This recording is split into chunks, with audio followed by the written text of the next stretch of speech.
Hi, my name is John Phillips, and I'm a professor of building and construction technology here at Montgomery College. My partner, Shorieh Talatt, a professor of architecture, unfortunately, he can't be here. He just recently had surgery. His son, Alex, is here representing him, giving me some technical advising here. So anyway, our proposal here is to integrate solar PV technology into basically a lot of unused real estate, especially on the Rockville campus. We focused on the Rockville campus, but this could potentially be a model for the other two campuses, as well as some of the other locations that the college has in Gaithersburg, for example. But anyway, the idea here is to utilize a lot of the flat roof space that currently exists on the buildings on the Rockville campus. There is a lot of empty roof space that is basically just soaking up the sun or reflecting the sun, and we could actually install technology that would be able to capture that sun and use it for electricity production.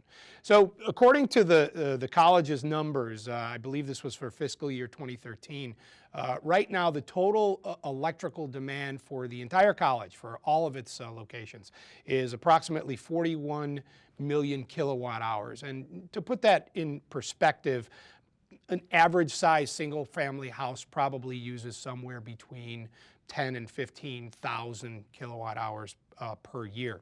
The Rockville campus uses almost 50% of the electricity that the college uses, and that's about 18.6 million kilowatt hours per year. So Shorieh, who is the architect and the designer of this plan, we were not able to get access to the rooftop so we could do a full solar analysis and take account for some of the obstructions like air conditioning units and things like that. So we did our best with what we could, using satellite imagery and a graphic to show what's possible on these roofs. The potential, actually, I would say that our plan is probably conservative. There's a potential to increase the size of this by, I would say, at least 50%, maybe more, using other kinds of options. But anyway, this area, the DC area, gets what's called 4.7 hours of peak sun per day. And what that means in the industry is that we can expect 1,000 watts per square meter of the sun's energy being able to interact with the solar PV panels for 4.7 hours of that day, so spread out over average. So if we average this, and this data comes from the federal government, from NOAA.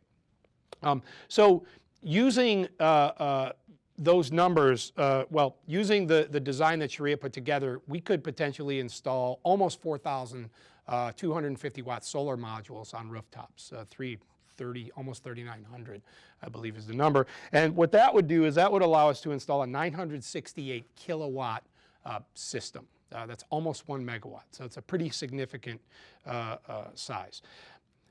Given the peak sun in this area that we have per day, we can expect just a little over 4,000 kilowatt hours per day, and what that would translate into is approximately 1.5 million kilowatt hours per year of electricity production from the solar design that we're proposing.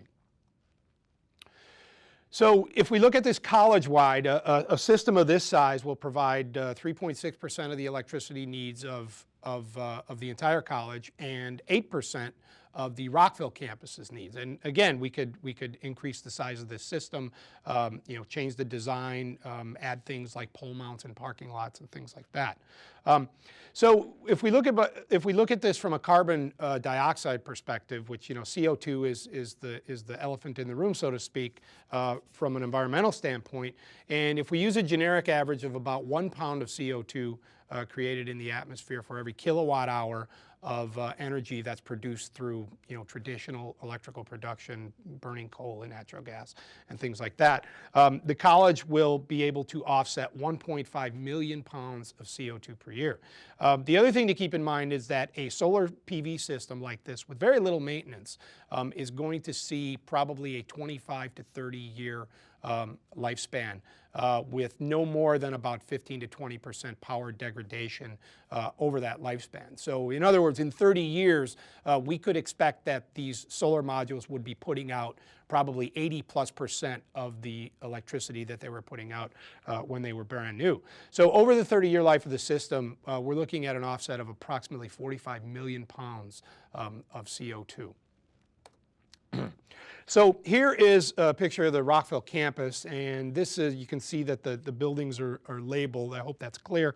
And you can see the graphic of the solar modules on the rooftops. GU, I guess, is probably the closest one to us. So I'll use that as an example. But you know, to put this in perspective, according to fiscal year 2013 numbers, the Godelski building, which is a GU, used 596,250 kilowatt hours of electricity.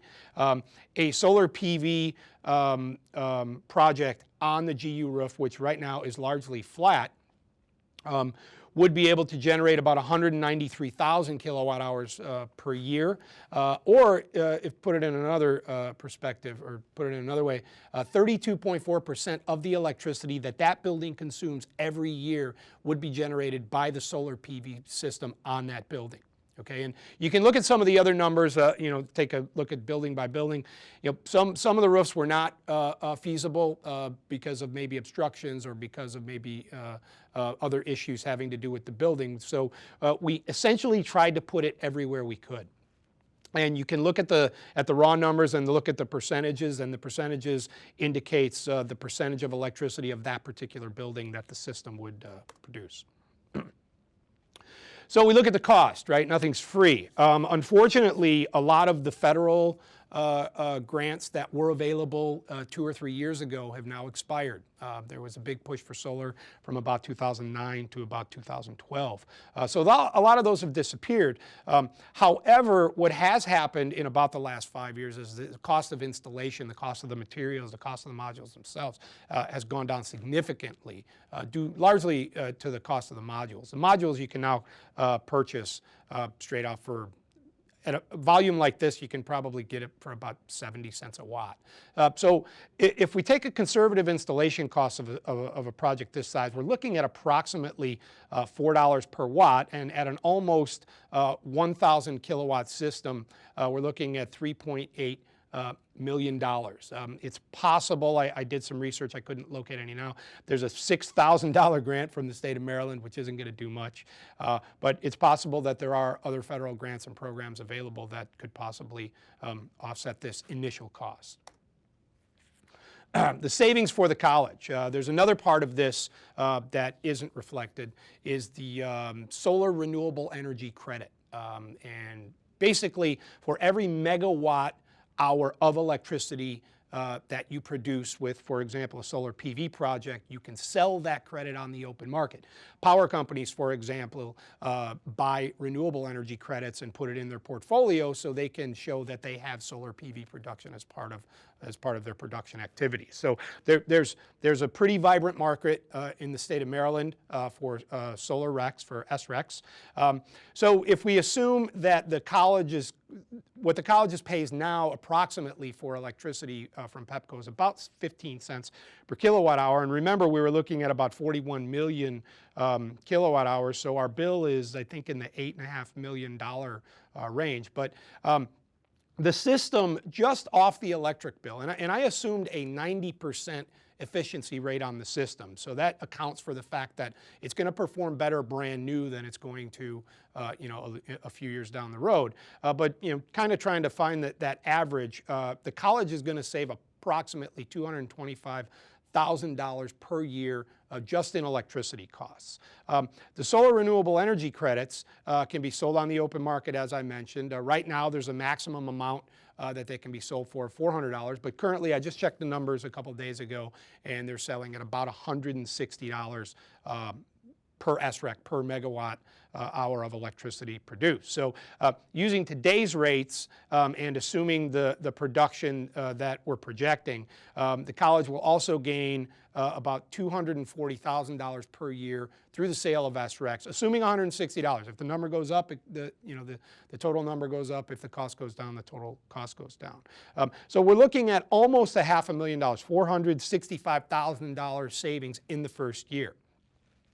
By the way, the SRECs at some point will be capped. I believe in 2019, the maximum amount is $150 for a couple of years, and then it goes down to $100. Ultimately, it goes down in 2023 to a maximum of $50 per SREC. So the bar graph you see has taken that into account. So over time, the SREC return is going to go lower, but it's also possible if PEPCO's rates go up, and we know historically they do, they've gone up significantly in the last 10 years. The more PEPCO's rates go up, the more, at least when we look at the raw numbers, the more we'll save. It's a pretty significant investment, but the college could expect to hit the break-even point in approximately 7 years. And remember, this is a system that we're looking at 25 to 30 years of performance from. So we would essentially get 20 plus years, close to 25 years of a savings of $200,000 plus off of our electric bill, plus the sale of the SRECs. We're going to save several million pounds of CO2. I believe it was 45 million pounds over the life of the system. And once we hit that break-even point, we're basically producing free electricity, and we've got investment income, if you will, from the SRECs. So over time, over a 30-year time, taking into account the initial cost and everything the college has to put into it, and I even assumed a modest amount of probably $10,000 to $20,000 per year of maintenance costs. There's not a lot of maintenance on PV system unless something goes wrong. So there's, you're not changing oil and doing regular things, kinds of that. So I think that's a reasonable number. The college could expect a $5 to $10 million return over the next 30 years.